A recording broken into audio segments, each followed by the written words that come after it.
Hey guys, welcome back to Let's Play Final Fantasy VI, where it's time for the main event at the Dragon's Neck Coliseum.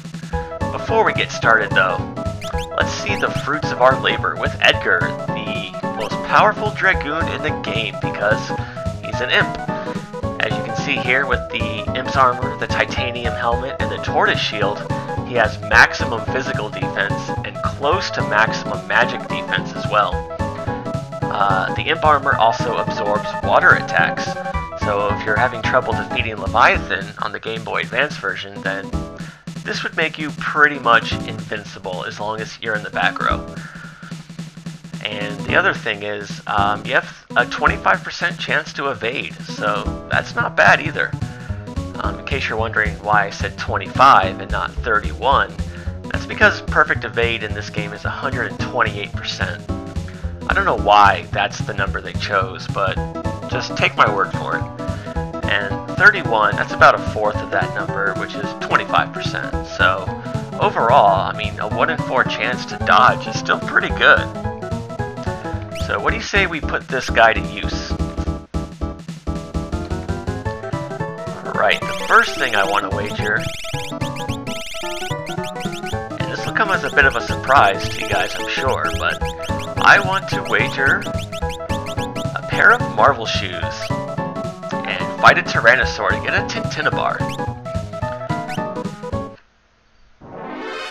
So let's just see how this works. Now another benefit of having an Imp Dragoon is while you're imped, you don't have access to your special command.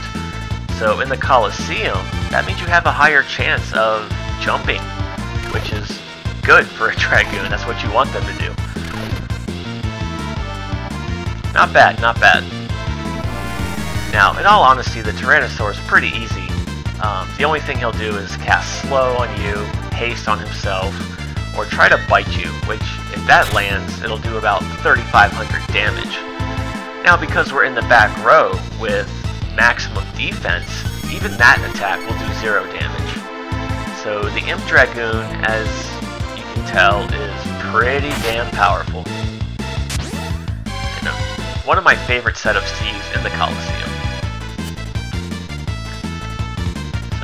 So when we come down, we should have this guy.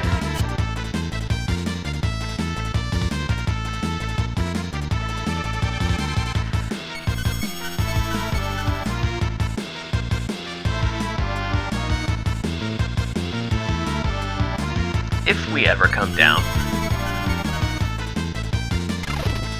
There we go. Easy enough, and we get a Tintinabar. Alright, for the next battle, we'll be showing off how the offering improves quality of life. Alright, Locke, let's go with the offering, the Genji Glove, and let's go with the Wing Edge because, well, I never went over that weapon, did I? Increases your strength and speed by 7, stamina by 1, magic power by 2. And it's a special weapon, so you can put him in the back row and still do full damage. And it'll also randomly kill your opponent, so that's pretty nice. Now, I could use 2 of them for this battle, but actually let's go with the Man-Eater. I'm going to show that off as well. And, doesn't matter, Circlet for more speed. Sure, why not? I'm pretty confident about this one, so no need to save my game here. Let's see, where is that Tintinabar? There we go. I want to get a 4th experience egg. Now the good thing about Dark Force is that he's a human-type monster. Well, there's that too. So the Man-Eater will do double damage. So if for some reason you no longer have your instant death weapons, you could go buy a second Man-Eater from Thamasa and go that route, and you'll do enough damage to kill him with the Offering and Genji Glove. Alright, so now I have 4 experience eggs, now everyone in my party can take advantage of those. For the next battle, I still want to have the Offering, but I want to equip the safety bit to protect against instant death. And this time we'll be using the Valiant Knife. Make sure you have a flame shield, and I like giving Locke the green beret so that he has more HP to potentially lose, which means he can potentially get more damage out of the Valiant Knife. Again, I'm fairly confident with this setup, no need to save. So now we're going to wager the Ragnarok for a secret item against this guy. Yeah, let's go with Locke. Now, hopefully he'll hit me with Flare. Alright, yes. And if I survive, and Locke actually does a physical attack, this battle's already over. Or I could steal. Aw, don't heal me. That ruins the whole plan. Oh, he's out of MP. Okay, well, that makes this fight very easy. Well, basically how the Valiant Knife works is it takes your max HP and subtracts your current HP, and whatever that number is, it'll just flat out add that to your damage. And since Locke only had like very little HP, had I actually attacked, I would have been doing like 4,000 damage per hit. Okay, come on Locke, you have this battle won. Just attack. Safe Bit will protect against that, which is instant death. Come on Locke. The Valiant Knife looks cool too. It has like a blue glow to it. I like it. Can't go wrong with anything that's blue. There we go. Not quite as powerful as I hoped, but you guys get the idea of just how devious the Valiant Knife can be.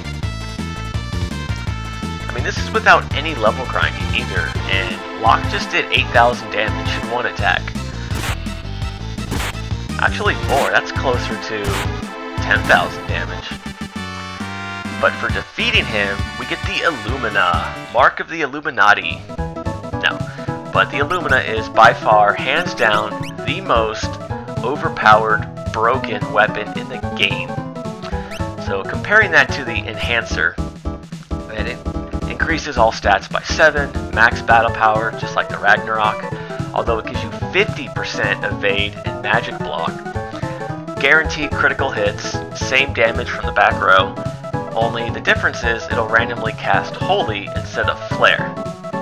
I consider that a bit of a nerf. I'm more partial to Flare because it's non-elemental and it pierces magic defense, but the Illumina is still the best weapon in the game, without a doubt. Alright, but now I want to save my game, just in case.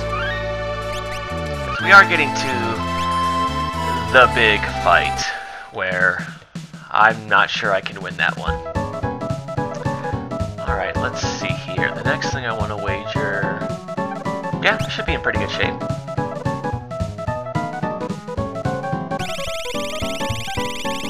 I want to actually wager one of my Genji gloves. If I can find it. There we go. And for doing so, we get a Thunder Shield. And... yeah, we'll go with the Dragoon setup. Now this guy can cast Holy, which if you're worried about, well, you'll see here. You can equip yourself with a Wall Ring, and it'll just bounce back against this guy. But it's not too powerful, especially when you have pretty much maximum magic defense. And that's pretty much all this guy does, is Shockwave, Holy, and then he might give you the seizure status.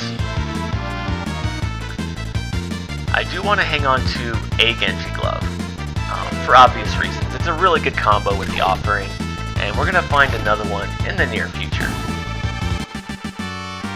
So I like to have a total of 2 of those. But let's take a look at the Thunder Shield. It's one of my favorite shields in the game, actually. It's not as powerful as a Genji shield, which if you wager the Thunder Shield you can win, but it has no elemental weakness, unlike the Flame and Ice shields, and it has really good elemental protection. It's one of few items in the game that completely nullifies wind damage. And the stats are the same as the Flame shield, only I think it has like 2 more defense, if I'm not mistaken. Yeah. So I want to give that to Locke, as well as a Gaia Gear.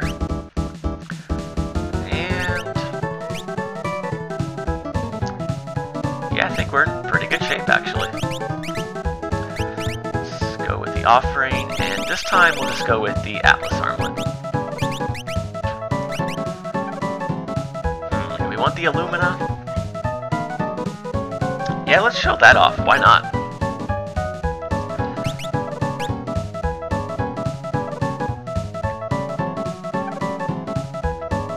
Actually, no. Instead of the Atlas armlet, I want to actually give him a wall ring for this one, just in case.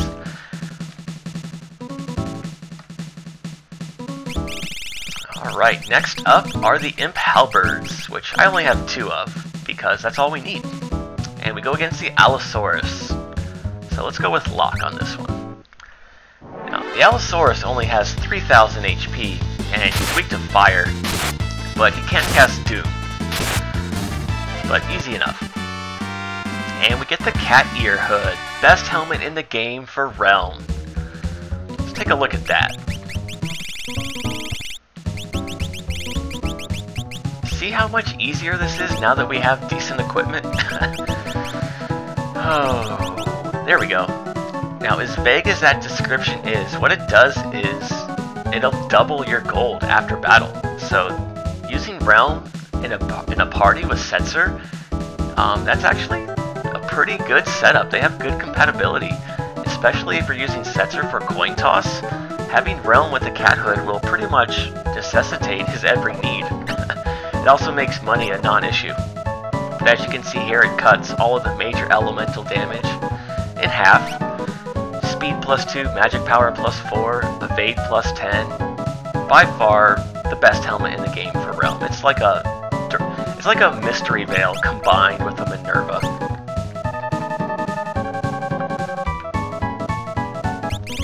So really quickly, let's go ahead and pick up a second Cat Ear Hood because I want to wager that. But I also want to have an extra one for Realm. Now you may notice that I'm not getting any critical hits, and that's because I forgot to mention the offering disables critical hits, unfortunately.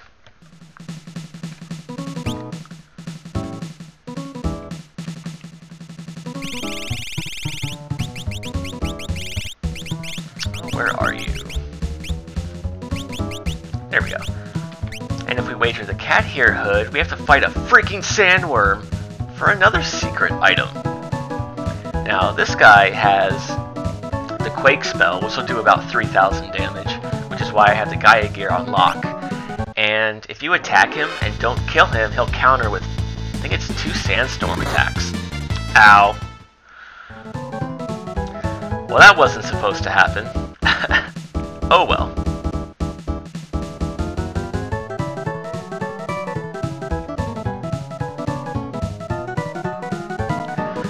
Okay, we're back after that little fiasco. Whoops. Apparently 50% evade is not enough for Locke to actually dodge that attack. So I went off screen back to Narsh and stole 2 more Imp Halberds, came back here, wagered them for Cat Ear Hoods.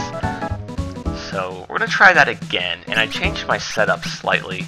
I put Locke in the back row along with the Wing Edge weapon because it has instant death. Thunder Shield, still the same, so I don't have to worry about Sandstorm. Gaia Gear, don't have to worry about Quake. And that leaves Crush as the only way that I can potentially lose that battle. But being in the back row with Marvel Shoes for auto protect should be enough to keep Locke alive, because there's no way he's going to be able to dodge it with 12% evade.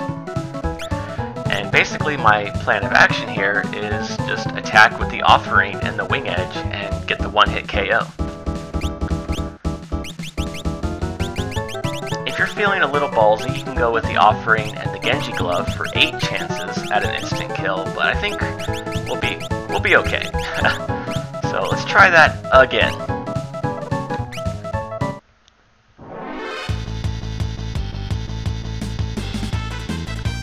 Of course, this time you probably won't even use that special attack. No, maybe he will. But yeah, Gaia Gear protects against Quake. Regular attack, nothing to worry about. And Wing Edge for the win. Now for defeating that guy, we get the Merit Award. I believe this is the only way to acquire them in the game. And what the Merit Award does is it's actually a pretty unique item. You equip it on somebody, and it allows them to equip any item in the game for the most part. There are a few exceptions. For example, you can't have Locke equip a Minerva because it's female only. But you can use the Merit Award to, you know, really come up with some unique setups and give people that are lacking defense or other certain stats, you know, what they need. Let's see if the game will actually tell us that. For example, Mog, who normally can't equip the Illumina. Okay, this sort of tells you. Yeah, just give him the Merit Award, and then bam, Illumina. You can also give him Tiger Fangs, Scimitars, I mean, you name it. It's pretty cool. Wow. 122 magic block, that's pretty much perfect evade for Mog. Huh. So yeah, you can see the power of the Merit Award. It's a pretty cool item. Okay, so for Locke, I changed my setup. I got the Atma weapon and the Valiant Knife because they both pierce defense. So what I want to do next is pick up another pair of Marvel shoes. So yeah, we should be good here.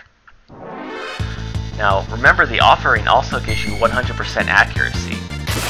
Oh, I'm in the back row. Whoops.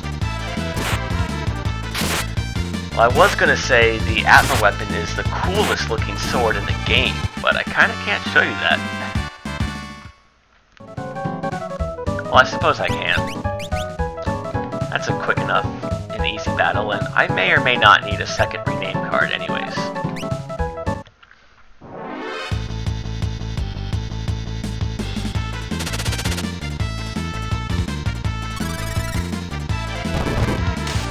How did you still cast that? You're berserked. Thank you for making my Valiant Knife stronger. Although my Atma weapon got weaker. Damn it! You know what? I'll just show you what it looks like in the next dungeon. Anyways. So now, to go against the Doom Dragon, I need to have a... Still want the offering, of course. And let's go with...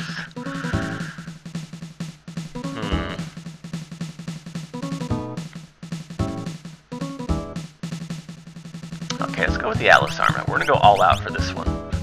Flame Shield, of course, to absorb Flare Star. Genji Armor. Defense doesn't matter because we're only gonna have 1 HP, and any hit after Fallen 1 is gonna be a KO.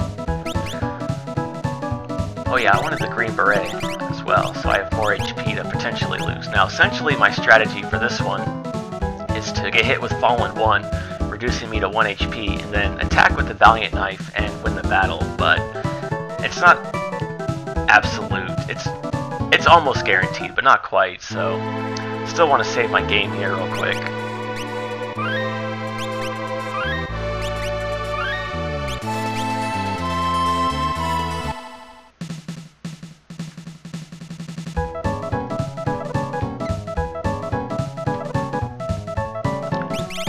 Okay, because I have an extra rename card, so we have 2 chances at this.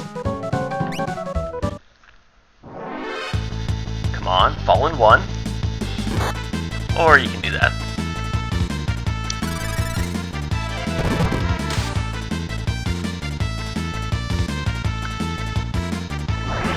Ideally, I would like him to use Fallen 1 as my ATB gauge is charging up, so right when I attack, I'll have 1 HP, and I should be able to kill this guy in 1 round.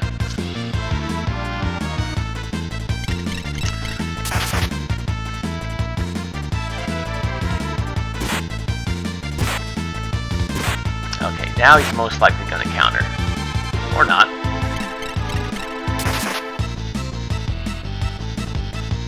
Oh.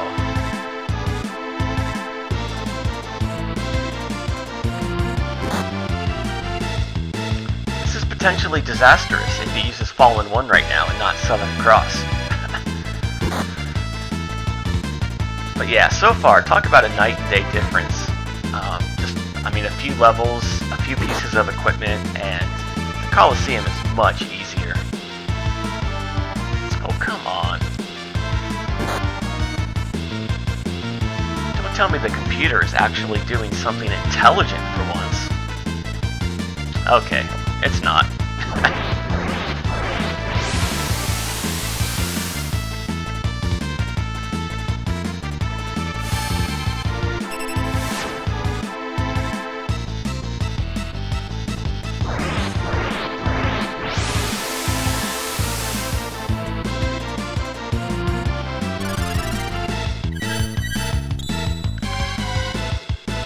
We're almost done here, guys. Almost.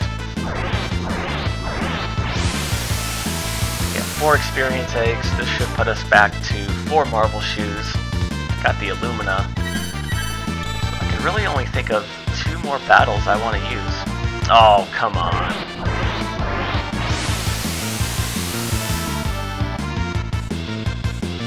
I suppose that's a good thing since I used Bolt.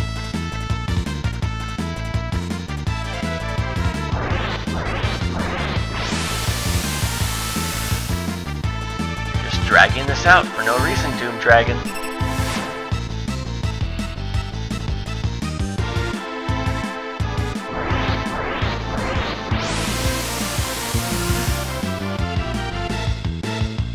Oh my gosh, come on, Locke.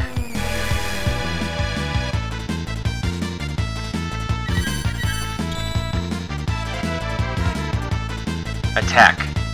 Thank you. Wow, look at that damage.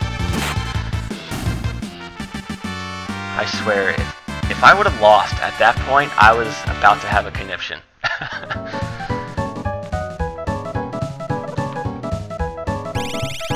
Alright, so I also want to wager that pod bracelet we picked up back in Narsh, so we can get another hero ring. So I haven't done that yet. Dragoon Edgar, you're up. You can never have enough hero rings. Now you can also win those from the auction house in Jador, so you can have as many as you want. I might be picking up a few more of those eventually, but not right now.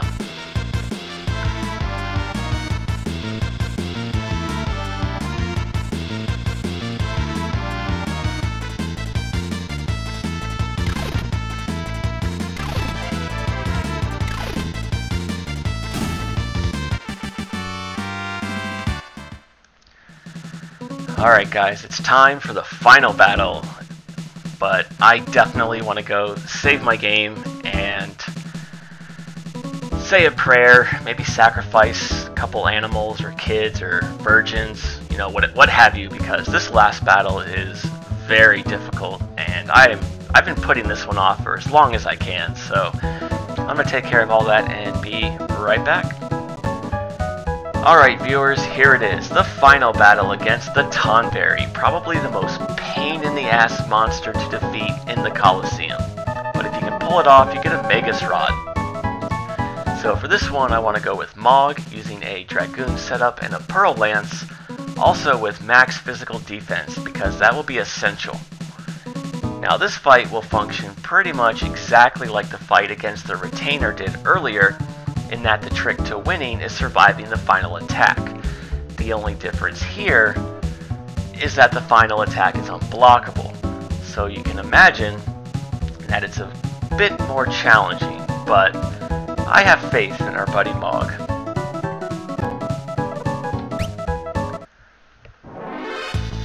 Okay, if Mog does anything but jump in the first round, just reload your game and try again, because you're gonna die.